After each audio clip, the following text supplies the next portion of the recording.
This is the Asher Knives Classic. I just recently spoke with Justin Cotton, the man behind Asher Knives, and we talked about this knife for quite a while. I've had a chance to sample 3 of his knives, sent to me generously by Justin. He's Tier 1 on Instagram and YouTube, and this was one of the knives and my favorite of them. This really strums a chord with me because this little knife reminds me of, well, the kind of knives I've been obsessing about recently, traditional knives, pocket knives of the old school, maybe slip joints mostly, some lockbacks, simple knives, less tactical in aim, or not tactical at all in aim, and with that classic feel. This knife, called the Classic, definitely feeds into that for me. But as you can see, it's made of modern materials. This is titanium. It's a modern build. As you can see, it's a frame lock, and it's got a clip and great action, and some of the things we expect to see from a modern knife. So yeah, this is the one that really resonated with me, but Justin has been designing up a storm. He's got 4 or 5 knives, I'm sorry, now it's escaping me, over on his website, including a fixed blade knife that I'll do another video on. But he has been just designing EDC knives that are to be made out of top, high quality materials from top manufacturers, but at a price most of us can afford, keeping most of his knives under $100. This, I believe, is closer to 70 on his website. I'm not sure. Hang on a sec. No, 50 on the website. This is $50. This knife is awesome. It is not flawless. I have a couple of things I would change if it were up to me, but I will get to that in a moment. Let's talk about the positives. First of all, just look at it. It's beautiful. Look at this thing. It's beautiful. It's got this simple sort of coffin-shaped handle with great access to a very easy to actuate lock. It's neutral, so you can hold it in any which way, and it's going to feel the same. It's going to feel ideal because you won't have too many, you have this little thing to deal with, but it's nothing to deal with. So the handle is very, very simple and kind of perfect. And that clip point blade is beautiful. Now it's got a saber grind, and oftentimes saber grinds aren't the finest, the thinnest behind the edge. This is a pretty stout grind, but very sharp. This thing is very sharp. The only thing I've used it for is tape and cardboard. I just cleaned it up with alcohol before I rolled right here. But it is very sharp and very capable, but at the same time, kind of stout. And you have so much of that blade tang in the handle. It's almost like having a big bolster on a Barlow. That's part of the reason why you have such a big bolster on a Barlow, is it offers a lot of support to the tang of the blade. It's an EDC, a Barlow it's a work knife. And you kind of get the same effect here. So I think the design of this knife is really, really nice and intelligent.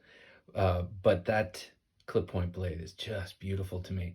And it is reminiscent of a lot of the clip point sort of profiles you'll see on classic and traditional knives.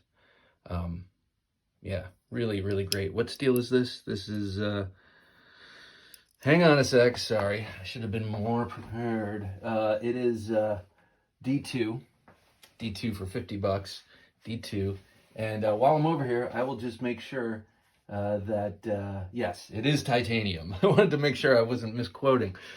Okay, so the Classic. Love this knife. Totally sold on it. There are a couple of things I would change.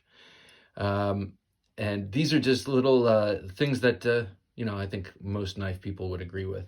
And I'm not sure, this is not brand new from the factory, but the pocket clip, or the thumb stud here, as you can hear, is loose. it seems pressure fit to itself. It's not like a screw thing. It just needs to be pressure fit so that it doesn't move and rattle. That's a little annoying. But I think that's just that's just this model, I have a feeling. Not this model, but this example kind of feels like that kind of an issue. The clip is an issue. The clip rides too low. Should probably be over here, and it's a little fat, and you have the protruding screws, and so the pocket clip is kind of a to me. I wouldn't have a pocket clip on this at all, which leads me to the other thing. I would add a lanyard hole. If this were mine, I would want a little fob on it, and I would get rid of the clip and I'd drop it in the bottom of my pocket. To me, that's this kind of a knife. This isn't the kind of knife I would clip to anything, but that's just me. That being said, I feel like the clip should be either further this way or on this side. I realize the pivot is there and that gets in the way. The one thing about having tip down carry with a clip on small knives is, for me anyway, especially if you have a frame lock, it's easier to kind of grip onto the clip with your finger to deploy the blade. Otherwise, you've got a really small platform here, and you're probably pressing in on the lock bar, which is making it harder for you to push it out. So in a way, this clip size and placement is ideal for actuating, for deploying the knife, but for overall, I don't know, look and feel, and for me, utility, I would lose the clip altogether, put a lanyard hole. But that's just me. So yeah, overall, I really dig this knife. And I do not own any Asher knives, but this will be the first one I get for sure. For sure. I want to compare it to a couple of knives here. This is a standard size, and by that I mean kind of largish Swiss Army knife. So it's kind of exactly in that ballpark. Kind of exactly. Let's see. My beloved Pinky Tuscadero, as I call her. This is the Rat Model 2, so just a little bit smaller than a Rat 2 in both blade and handle. And let's see, here's the classic with one of my favorite little carry knives, the Bug Out. And here it is with a number 15 Great Eastern Cutlery. Probably the most, I don't know, this is the first knife that came to mind when I picked up that knife. And you can see it's got a similar blade shape and size, bigger handle on the Asher. And we have a buck 112 Ranger. Great, I was going to say little knife, but that's a chunker. It's not so little. Almost same blade size, but just overall, just 100 times beefier and just a different kind of knife, but similar ballpark. And one more comparison. This knife is going back to Jim. This is Jim's knife. He bought it in a lot, and now I think he would really like it. Whereas when he bought it, I don't think he paid any mind, but it's a buck, and he loves his bucks. He's got a canoe, he's got a 110, he's got a fixed blade, and this is the, what is this? The 501. I think they call this the Duke, the Duck of Death. So this is some sort of Cocobolo or faux Cocobolo. On this side, someone carved in their initials. But this is like that kind of knife, exactly. To me, like these two knives are also very similar because just of their size, their heft, their, I don't know, overall profile. Anyway, so those are the kind of knives that I would compare this to.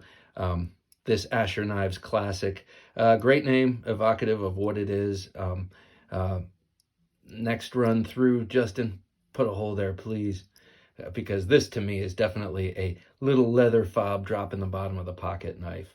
And, pass it along to the next generation. There you go. All right, I think you can see those ball bearings in there. And look at all of that tang you got in there. All right, that's enough of me saying tang. This has been the Asher Knives Classic. Check it out.